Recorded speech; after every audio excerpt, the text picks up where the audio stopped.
Hello Virgo, Sun, Moon, Rising at Venus signs. Kamusta kayo? Sana po nasa mabuti kayong kalagayan. Welcome back po sa Star Tarot. Kung bago kayo rito, welcome din kayo. Thank you sa inyong support. I truly appreciate it. God bless you all, Virgo.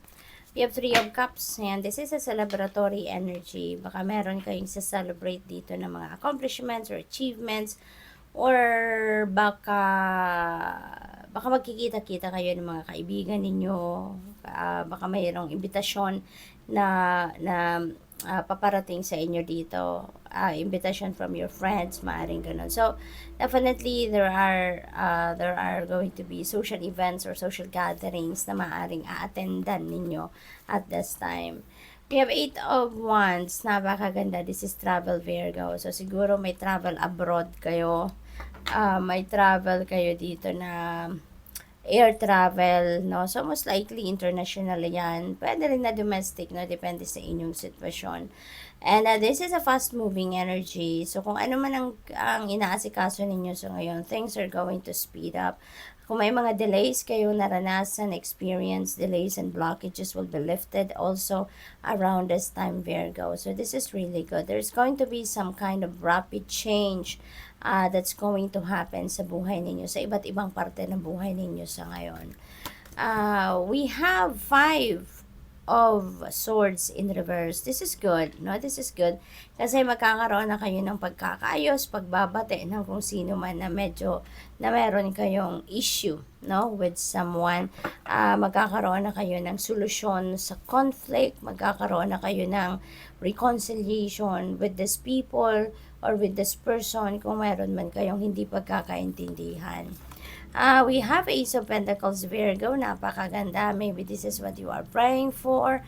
Maybe this is what you are manifesting. No, yung universe is offering you a blessing, financial opportunity. No, binibigyan ka dito ng pagmumulan ninyo, no? Pagsisimulan ninyo ng bagong yugto pagdating sa inyong kaparehang aspeto.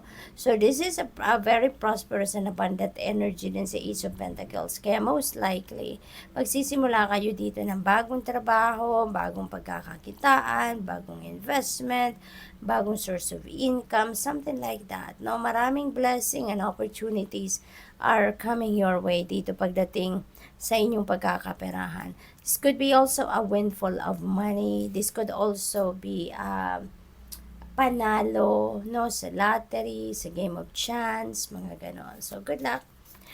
We have 3 of Swords in reverse. Ayan. So, this is good, no? This is good. Kasi ang iba sa inyo siguro na merong away na nangyari or may mga rough patch na pinagdaanan kayo with your person, with a relationship with your person, or siguro kahit sa mga kaibigan or mahal ninyo sa buhay. Kasi parang may betrayal dito eh. May na-cheat kayo, na-betray kayo, na-frustrate kayo dito kasi maring napagsinungalingan din kayo ng mga mahal ninyo sa buhay dito. So, or someone important to you. Kaya parang mabigat ang loob ninyo dito. Maarang hindi na kayo nag-uusap, galit kayo. So, you're coming out from that already, no, Virgo. May pagpapatawad na dito. May acceptance na. Accepted nyo na nangyari talaga. Ganun talaga ang life. May mga pangyayaring hindi mo maiiwasan or may mga pangyayaring hindi mo kontrolado. Maaring ganun, no, ang ganap dito for Virgo. Pero ang maganda rito kasi mas pipiliin mong mag-move on na from that rough patch. Pipiliin ninyong magkaintindihan kayo, magkaayos kayo, mag-usap kayo, no?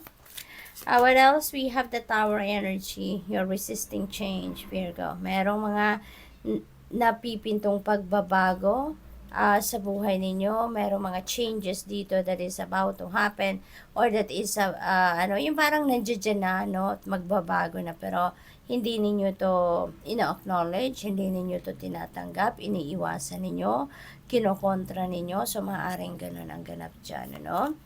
What else? We have full energy, so this is new beginning, so Virgo, maraming changes talagang paparating din sa buhay ninyo dito and in various areas of life.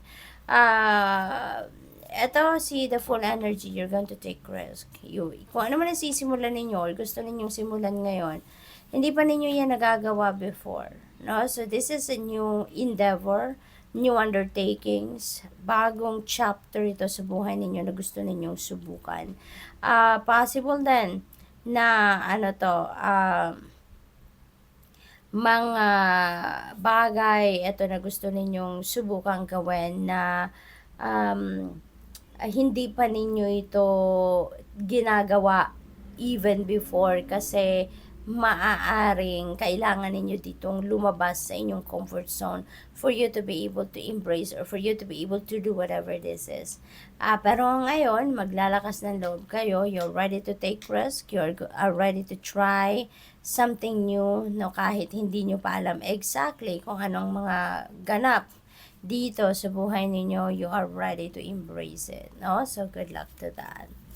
We have Knight of Cups, merong offer of apology dito. So, maaaring kung sino man itong nakasakit ng inyong damdamin, kasi siguro may reconciliation dito, no? Kasi, kung sino man itong nakasakit ng inyong damdamin, nagkaaway kayo, hindi kayo nagkaintindihan na, naghiwalay kayo, na hindi nag-uusap, maybe that person is going to ask for your apologies sa ngayon, no? At maaring malambot ang inyong puso, mabait kayo, you're very compassionate and understanding, at maaring tatanggapin ninyo ang pagsusori nito, kaya may reconciliation, no? So, maaring ganun ang ganap. For other scenario naman dito, for other Virgos, maaring meron ditong offer of love. Maaring kung kayo single, lalo-lalo na, baka meron dito mag-offer or mag-offer ng relationship sa inyo, baka someone is going to ask on a date, baka merong manliligaw sa inyo, baka merong magta-try dito na mag-confess ng kanyang romantic interest sa inyo. So, posibleng may ganon din ganap ang iba sa inyo dito. So, good luck. Thank you for watching. Love and light. Namaste.